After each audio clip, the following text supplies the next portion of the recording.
नमस्कार साथियों, मैं अतुल कुमार दीक्षित और आप सभी का आपके अपने शैक्षणिक यूट्यूब चैनल पर बहुत बहुत स्वागत है।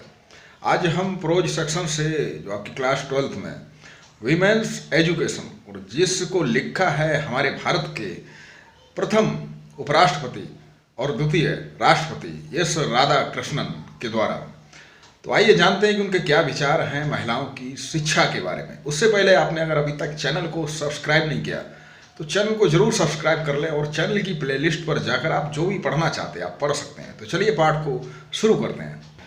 तो सबसे पहले इस पाठ के माध्यम से लेखक महोदय कहना चाहते हैं कि इस समय हर क्षेत्र में, चाहे वो प्रशासनिक क्षेत्र हो, सामाजिक क्षेत्र हो, सार्वजनिक क्षेत्र हो, महिलाओं हेतु काफ़ी अवसर उपलब्ध हैं। और आज हम देखते हैं कि महिलाएं हर क्षेत्र में अपना नाम कमा रही हैं, हर क्षेत्र में वो आगे बढ़ रही हैं।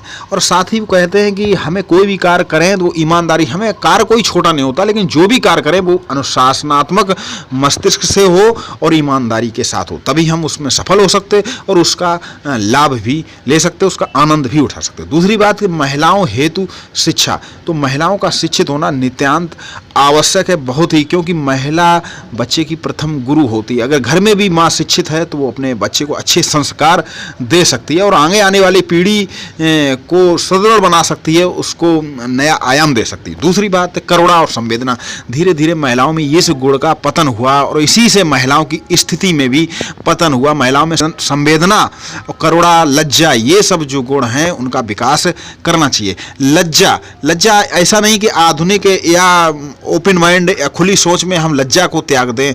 लेखक महोदय बिल्कुल कहना चाहते हैं कि लज्जा सबके, महिलाएं ही नहीं पुरुष के अंदर भी लज्जा होनी चाहिए।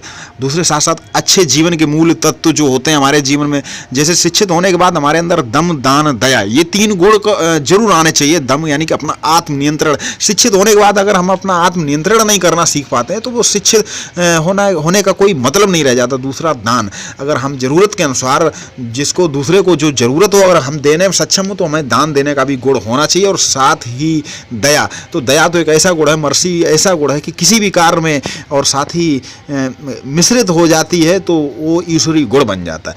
और शिक्षा का मुख्य उद्देश्य सिर्फ ऐसा नहीं कि किताबें रटा दो, कॉन्सेप्ट याद कर लें, डेटा भर लें और राजधानियाँ ये सब कुछ बच्चे याद कर लें बहुत सारा, लेकिन अगर वो रोजगार परख नहीं है, अगर वो कुछ हमें रोजगार से नहीं जोड़ सकती है तो शिक्षा का कोई अर्थ नहीं रह जाता। तो शिक्षा सैद्धांतिक के साथ साथ क्रियात्मक भी होना चाहिए जो हमें रोजगार भी दिला सके।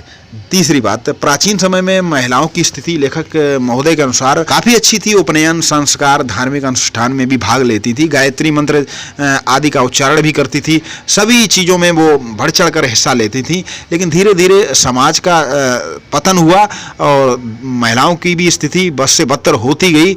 और इसीलिए गांधी जी, जो स्वतंत्रता के बाद गांधी जी ने महिलाओं की स्थिति के सुधार के लिए, उनकी शिक्षा के लिए काफ़ी विचार प्रस्तुत किए और काफ़ी उनके प्रयास रहे। तो कुल मिला के इस पाठ के माध्यम से लेखक ये कहना चाहता है कि महिलाओं की शिक्षा नितांत आवश्यक है और शिक्षा ऐसी होनी चाहिए जो हमें संस्कार दे सके और साथ में रोजगार परख भी हो। तो आपने देखा कि एस राधाकृष्णन जी के अनुसार महिलाओं हेतु काफ़ी अवसर उपलब्ध हैं और उन्हें अवसर दिए भी जाने चाहिए। साथ ही महिलाओं हेतु शिक्षा के क्षेत्र में काफ़ी काम करने की ज़रूरत है और उनके अंदर शिक्षा का प्रचार प्रसार करना है। साथ ही महिलाओं के अंदर जो सबसे बड़ा गुण होता है करुणा, संवेदना, जो उन्हें श्रेष्ठ बनाता है और साथ ही अच्छे जीवन के जो मूल तत्व होते हैं, संवेदना, तो ये सबके अंदर होने चाहिए। साथ ही शिक्षा का जो मुख्य उद्देश्य है वो सिर्फ डेटा या सूचनाओं का संकलन नहीं है, कुछ ऐसा करना कि जो दूसरों को लाभ पहुंचाए और आपको ऊंचाइयों तक पहुंचाए। और प्राचीन समय में महिलाओं का स्थान काफ़ी श्रेष्ठ था, काफ़ी ऊंचे स्तर पर था, लेकिन समय धीरे धीरे समाज में उनका स्थान गिरता गया। लेकिन एक बार फिर से ज़रूरत है कि अगर अपने देश और राष्ट्र को मजबूत बनाना है तो महिलाओं को अवसर भी देना और उनको शिक्षित भी करना है। तो चलिए मिलते हैं अगले पाठ और कविता के साथ, तब तक के लिए आप सभी को नमस्कार।